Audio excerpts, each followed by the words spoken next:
अक्सर आप देख रहे होंगे नीट पेपर को कथित तौर पे जो गड़बड़ियां हुई है उसको लेकर के जो है तमाम जो है छात्रों में पहले रोष तो था ही, लेकिन अब जो है नेताओं के बीच भी जो है खींचातानी बढ़ गई है। के भी हमारी मौजूदगी पटना में है और मेरे साथ बातचीत करने के लिए बीजेपी के नेता पंकज परमार जी हैं, जो कि एक अलग ही पहचान बनाने वाले। अब आपको लग रहा होगा आप इस पर बात क्यों कर रहे हैं, भैया मेडिकल स्टूडेंट भी पहले रह चुके हैं। फिलहाल हम इनसे बात करते हैं उसे पेपर को लेकर के क्या कुछ। तेजस्वी यादव जिस हिसाब से कहते हैं कि केंद्र में सरकार बीजेपी की, राज्य में भी एनडीए जो सहयोगी चल रही है तो आप ही के, तो पेपर लीक होना ये स्वाभाविक से बन गया है। मतलब तेजस्वी यादव का जो कहना है, इससे आप कैसे देखते हैं? आप कैसे देखते हैं इसको? तेजस्वी यादव जो बोल रहे हैं कि पेपर लीक बहुत ज्यादा हो रही है एनडीए की सरकार में, इस लाइन को आप कैसे देख रहे हैं? आप तो हमसे ज्यादा मूव करते होंगे, ज्यादा रिस्पांस लेते होंगे आप लोग। आप कैसे देखते हैं इसको? आप भी कभी स्टूडेंट लाइफ में रहे होंगे, है ना? उसमें ज्यादा पेपर लीक होती थी या लिस्ट चली जाती थी पोर्टफोलियो के पास कि इनको इनको इनको इनको लेना है ना? मतलब किस सेंस में आपको, आपका दृष्टिकोण क्या है इसमें? क्योंकि आपको पब्लिक रिस्पांस ज्यादा होगा आपके पास। ये तेजस्वी जी बोल रहे हैं कि पेपर लीक आउट होता है एनडीए के सरकार में, उनको पता है कि नीट क्या है। सही से पूछिएगा ना, कभी जाइएगा तो तेजस्वी से पूछिएगा कि नीट क्या है आप जानते हैं, यूपीएससी क्या है आप जानते हैं, बीपीएससी क्या है आप जानते हैं। सही से वो जानते होंगे कि नीट क्या है ना? नहीं जानते होंगे। ये हमारा एकदम समझिए कि 100% हम गारंटी दे रहे हैं कि उनको पता नहीं होगा कि नीट क्या है ना? और नीट से बच्चे जो निकलते हैं वो क्या करते हैं, है ना? आप क्यों सिंगापुर चले गए किडनी का ऑपरेशन कराने?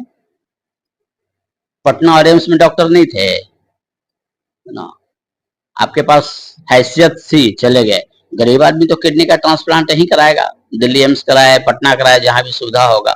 इसका मतलब कि आपको पता होगा कि रिजर्वेशन वाले जो डॉक्टर हैं, पेपर लीक तो छोड़ दीजिए ना, जो आरक्षित डॉक्टर हैं उनसे यदि आपको कहा जाए कि ऑपरेशन करा लीजिएगा, नहीं कराइएगा। तेजस्वी यादव कहना क्या चाहते हैं, आप ही बता दीजिए। तेजस्वी यादव को तो आदत ही है, हमको घेरे हैं क्या? हमको क्या घेरेंगे? बीजेपी को क्या घेरेंगे? केंद्र में आप हैं, राज्य में आप हैं, तो आखिर पेपर लीक जो हो रहा है उनका तो कहना ही है, उनका तो कोई काम है नहीं, है ना? उनका तो कोई काम है नहीं, ना उनके बाबूजी का कोई काम रहा है ना, केवल क्लेम करना। आज उनके बाबूजी बुजुर्ग हुए ना, एक्स में तो सारा चीज उन्हीं के हाथ में था, सेंट्रल टू स्टेट, है ना? उस समय से जो बहाली हुई और अभी तक। अब तो तेजस्वी यादव यदि बोल रहे हैं कि क्वेश्चन आउट हो रहा है, पेपर आउट हो रहा है, तो जहां तक आउट हो रहा है उसके प्रति बहुत जल्दी एक्शन भी हो रहा है। हाँ, पर जो पकड़े गए हैं अपराधी, जो पकड़े गए हैं वो गच भी रहे हैं कि हाँ पेपर हमने करवाया, लेकिन बीजेपी इस बात को मानने को तैयार नहीं है। तो फर्स्ट डे जो बीजेपी के जो शिक्षा मंत्री है धर्मेंद्र प्रधान जी जो हैं, उनकी बयानबाजी थोड़ी सी पॉलिटिकल बयानबाजी थी, जिस पर हमने ट्वीट भी किया था कि पॉलिटिकल बयानबाजी छात्र के हित में ना किया जाए, है ना? इसके बाद कल का बयान उनका ठीक आया है, जो बच्चे मिलने गए थे उनसे, कल का बयान ठीक आया है।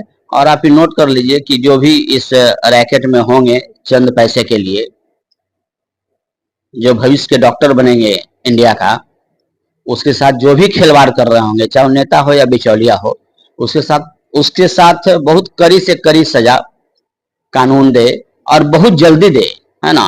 और इसमें तो कोर्ट को स्वतः संज्ञान भी लेना चाहिए। सामने लड़ने वाले बच्चे तो बच्चे हैं ना, उनको लड़ने थोड़ी आता है। मतलब यहाँ नेता जी के लिए रात में सुप्रीम कोर्ट का बेंच बैठ जाती है जमानत देने के लिए, और ये जो हमारे बच्चे हैं, है ना, एकदम नादान बच्चा, वो क्या केस लड़ने जाएगा सुप्रीम कोर्ट में? सुप्रीम कोर्ट के जज को स्वतः संज्ञान लेना चाहिए इस पर कि हमारे बच्चे को कैसे बार्गेनिंग किया गया, है ना? कोई कह रहे हैं 20 लाख, कोई कह रहे हैं 30 लाख, कोई कह रहे हैं 50 लाख, उसमें पटना भी है, हरियाणा भी है। और इतना ज्यादा टॉपर तो हम पहली बार देखे, हम ही मेडिकल स्टूडेंट थे, इतना ज्यादा टॉपर हम लाइफ में पहली बार देखे हैं, इतना संख्या, है ना? इस पर तो कोर्ट को एकदम डिक्टेटरशिप लागू कर देना चाहिए कि जहां कुछ भी सबूत मिले, चाहे एनटीए के अधिकारी हो, पॉलिटिशियन हो, बिचौलिया हो, उनको देन एंड देयर फांसी से ऊपर जो सजा हो उसको दे देना चाहिए हमारे अनुसार।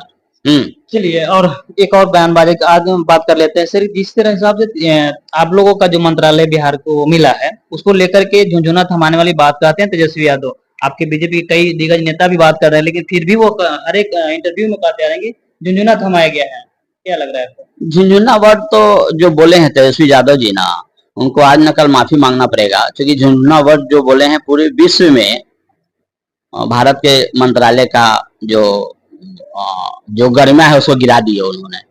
कोई भी मंत्रालय खराब होती है, मान लीजिए कि यहाँ मछली मंत्रालय, मत्स्य पालन मंत्रालय किसी को दिया गया है, तो मत्स्य पालन खराब है। आप यदि पूरे इंडिया का मैप उठा के देखिए, हमारे जो सरकारी पोखरा हैं उसको यदि खुदवा देते हैं तो इंडिया से मछली एक्सपोर्ट होगा। यदि जिसको भी मंत्रालय दिया गया है वो यदि टारगेट में बना ले कि हम फिश को एक्सपोर्ट करेंगे वर्ल्ड में, तो 5 साल में एक्सपोर्ट कर लेगा। कितना बड़ा कार्य है उसके पास, कितना बड़ा वर्किंग ड्यूटी है, यदि वो मान ले तब, है ना। पूरा विश्व को एक्सपोर्ट नहीं करेगा तो हम बिहार को इंडिपेंडेंट बना दे। हम लोग जो मछली खाते हैं आंध्रा का खाते हैं, है ना, मरा हुआ मछली खाते हैं। जिंदा मछली काफी कॉस्टली है, तो कम से कम जिनको मत्स्य पालन मिला उनसे तो हमारा ये रिक्वेस्ट है, कम से कम आप बिहार को तो कम से कम इंडिपेंडेंट बना दीजिए, है ना। तो मंत्रालय कितना बड़ा है आप मैप देखिएगा, बिहार के सरकारी तालाब को पहले देखिए, या बिहार के जो लोग मछली पालना चाहते हैं उनको आप लोन दीजिएगा, है ना, वो मछली पालेंगे। मतलब प्रोसेस काफी लंबा है, काफी लेंदी प्रोसेस है यदि आप काम करना चाहते हैं तब। लेकिन चूंकि विश्व गुरु मोदी जी हैं, काम करवा के छोड़ेंगे। और कपड़ा मंत्री मिला है, तो कम से कम बिहार में कपड़ा मंत्री, आप पूरे इंडिया के हैं, कैबिनेट मिनिस्टर हैं कपड़ा मंत्री का, तो हम तो चाहेंगे कम से कम बीजेपी 240 सीट लाई है अपने दम पर, तो हम तो चाहेंगे कि आप 240 से एबव कपड़ा फैक्ट्री आप बैठा दीजिए। उसमें बिहार में कम से कम 11 फैक्ट्री बैठना चाहिए। अब तो इसको आप कम आंक रहे हैं। तेजस्वी जी को ज्ञान कहाँ तक है हमको नहीं पता है। क्या लग रहा है 5 सालों में जो कंपनी की बढ़त होगी बिहार में? क्योंकि नहीं है, लोग अभी नहीं बढ़त होगी, क्योंकि पलायन कर रहे हैं अभी भी। नहीं बढ़त होगी तो आप तेजस्वी से पूछिएगा कि आपने ही बकाया इनको। यदि नहीं बढ़त होगी तो आप तेजस्वी से पूछिएगा कि आपने ही झुंझुना बोल के इनके दिमाग में डाल दिया, कोई काम नहीं। तेजस्वी के बड़े भाई तेज प्रताप यादव कह रहे हैं कि बीजेपी जो है, जिस हमारे राधा मैया को पूजा करे, वो तो अपने हमारे जो मैया है, हमारे जो मैया है राधा, उनका पूजा करे और बांसुरी ले ले सोने का। नीतीश जी पर कितना भरोसा अभी तक करेंगे बीजेपी वाले? वो क्या बोलेगा, वो अपने पापा से जाके सोने का बांसुरी मांग ले, सोने का बांसुरी मांग ले, पापा देने में सक्षम है ना। इतना ना घोटाला किए हैं कि देने में सक्षम है, और बांसुरी का सोने का बांसुरी बजाते रहे बस। ज्यादा वो दिमाग नहीं लगाए, क्योंकि वो दिमाग इधर उधर लगाएंगे तो थोड़ा सा हो सकता है फिर घाघरा चोली पहन ले, घाघरा चोली पहन के फिर राधा बन जाए। इससे बेहतर है कि वो बांसुरी बजाते रहे, कृष्ण ही बने रहे, ज्यादा बेहतर होगा, है ना। अब बिहारवासी को आशीर्वाद देते रहे। पॉलिटिक्स मुद्दे पर ज्यादा हम उनके बात को हम सीरियस नहीं लेते हैं। पता है यादव को बात का सीरियस नहीं लेते हैं, हम सीरियस नहीं लेते, लेकिन बोलते हैं तो सोशल मीडिया को मिला देते हैं। जब भी ट्विटर करते हैं, ट्वीट करते हैं, कभी-कभी वो ट्वीट नहीं करते होंगे, कोई ट्वीट करवाता होगा, वो कहाँ से ट्वीट करेंगे? ये हुए रखे होंगे तो। हाँ वही तो बता रहे हैं, कोई ट्वीट करता होगा, वो ट्वीट कहाँ से कर पाएंगे? नो डाउट ट्वीट करने की उनकी दिमागी क्षमता उतना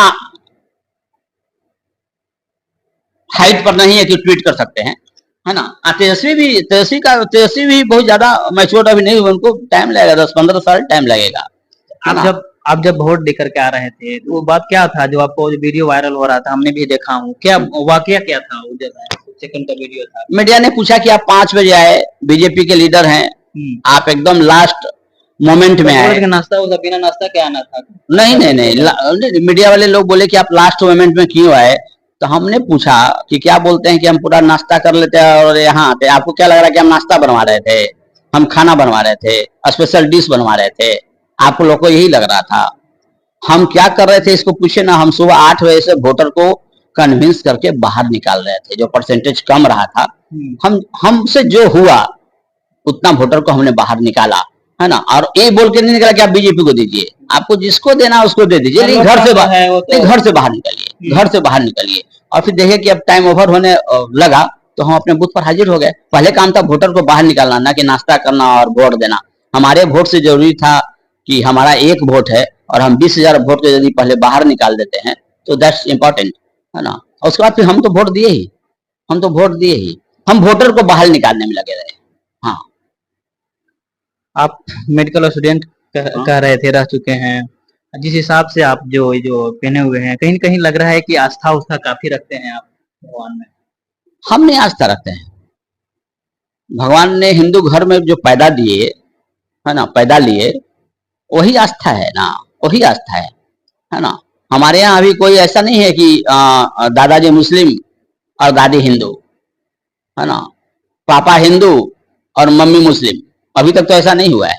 इसलिए इसलिए यदि देखा जाए तो ऊपर 7 पुष्प से उठा के देखा जाए तो हम तो अभी खाटी सनातनी हिंदू हैं, है ना। और जब भी विश्व गुरु मोदी जी को देखते हैं सरजू में माला लेके डुबकी लगाते हुए, तो हमारा सीना ऊंचा हो जाता है। कोई पीएम आया है इंडिया में जो खुला सनातनी हिंदू की बात कर रहा है, खुला सनातनी हिंदू की बात कर रहा है। 1947 के बाद हम तो पहली बार देख रहे हैं खुला, नॉट इलेक्शन कैंपेन के तहत माला पहन लिए, जनेऊ पहन लिए, है ना। ओछापन हिंदुत्व तो इन्होंने कभी नहीं दिखाया, एकदम दिल से। कौन पंडित इनको बोला था कि रामलला की स्थापना के लिए आप नींबू पानी पर रहिए? तो बोला था, इनके अंतरात्मा की आवाज से नींबू पानी पर रहे। और उस नींबू पानी पर रहने के बावजूद इन्होंने कश्मीर से कन्याकुमारी में जितना मंदिर आता है सब मंदिर का इन्होंने दर्शन किया, आशीर्वाद प्राप्त किया। ये है विश्व गुरु मोदी जी, है ना। और विश्व गुरु मोदी जब इटली गए हुए हैं, कुछ फोटो आया है उनका, वायरल हुआ है, वो इटली के पीएम के साथ। उनको ही पता नहीं है कि हमारे विश्व गुरु मोदी जी ही ऐसा कर सकते हैं कि पूरे विश्व का पीएम हो या राष्ट्रपति हो, इनके साथ फोटो सेशन के लिए लोग ललायत रहता है। इवन बाइडेन भी ललायत रहता है ना। ये मानना पड़ेगा, हिंदुस्तान के प्रत्येक नागरिक को ये मानना पड़ेगा कि ये विश्व गुरु मोदी जी में ही ये ताकत है जो करवा सकता है। मनमोहन सिंह तो जाते थे तो बाइडेन के पीछे दाढ़ी खुजलाते रहते थे। जो बाइडेन थे, हाँ, उसमें जो रहे होंगे बाइडेन ही, और ओबामा होंगे, ट्रंप होंगे, जो भी होंगे, अमेरिकन प्रेसिडेंट के पीछे दाढ़ी खुजलाते रहते थे। दाढ़ी खुजलाने का मतलब समझ रहे ना, या तो यहाँ से सोनिया का फोन जाता होगा, वहां जो अमेरिकन प्रेसिडेंट है उनका प्रेशर रहता है कि आप इधर देखिए, दाएं देखिए, बाएं देखिए, तो प्रेशर में क्या करेगा, दाढ़ी खुजलाएगा। मोदी जी कभी दाढ़ी नहीं खुजलाते हैं। कांग्रेस तो आप पे भी इस बार आरोप लगा रही है कि जब मोदी जी की जो शपथ ग्रहण ले रहे थे उस समय सबसे पहले जो है भारतीय सेना के, जो नौसेना के शीर्ष नेतृत्व करते हैं, उनको जो है आगे की चेयर पे बैठाते थे, लेकिन वही 2019 में बैठाए थे शायद। लेकिन इस बार की अगर देखा जाए तो वो 5वां कुर्सी पे बैठाए थे, यानी कि बिजनेसमैन को पहले और बाद में सेना के जो शीर्ष नेतृत्व करते हैं, सेना लेकर के। सेना तो हमारा परिवार है ना। सेना पर कभी कटाक्ष कांग्रेस कर रही है, कांग्रेस बहुत गलत कर रही है। सेना पर कटाक्ष कर रही है, सेना को जाति में बांटने की कोशिश कर रही है, जो कि हिंदुस्तान में सेना की बात नहीं करना चाहिए किसी पॉलिटिशियन को। इवन बीजेपी भी हो तो सेना की बात ना करके आप कोई और आप बोलिए कि बिजनेसमैन को आगे बैठा हुए, बहुत सारे मुद्दा है, उस पर चर्चा कर सकते हैं। आप सेना को आप डिस्टर्ब मत कीजिए। हमारा सेना जो है विश्व का सबसे समर्पित सेना है ना। और आज तक की हिस्ट्री में किसी ने पीठ में गोली नहीं खाई, सबने सेना में ही गोली खाई है। इसलिए यदि कोई पार्टी सेना की यदि बात करता है, कल भी हम एक डिबेट सुन रहे थे, उसमें सपा पार्टी के एक आदमी सेना में बोल रहे थे कि सबसे ज्यादा यादव हैं, सबसे ज्यादा दलित हैं। इस तरह के बोलने वाले को भी फांसी से ऊपर का सजा दे देना चाहिए। जो सेना के बारे में, मतलब जो सेना को भी अब डिवाइड करना चाहते हैं, न्याय की दंड मिलनी चाहिए। दंड नहीं, फांसी से ऊपर का कोई और दंड हो तो दे दिया जाए। हाँ, सेना को डिस्टर्ब करने का अधिकार किसी पॉलिटिशियन को भी नहीं है, और हमारे मोदी जी तो करते ही नहीं है। हमारे मोदी जो दीपावली मनाते हैं उसके साथ, जब दीपावली मनाने जाते हैं तो कहाँ देखते हैं कि मुस्लिम है कि हिंदू है, और दीपावली मना रहे हैं, इसका मतलब उसका जोश बढ़ रहा है ना। और बहुत जल्दी नजर भी आ जाएगा नया जोश, जो सनातनी ऊर्जा जो भरे हैं मोदी जी सेना में, तो नजर आने वाला है बहुत जल्दी। जो पाकिस्तान कश्मीर की जो घटना हुई है उसमें मोदी जी बहुत जल्दी आपको दिखा देंगे कि हमारी सेना में एनर्जी डबल हुई है कि ट्रिपल हुई है। ठीक है, धन्यवाद, बहुत बहुत धन्यवाद।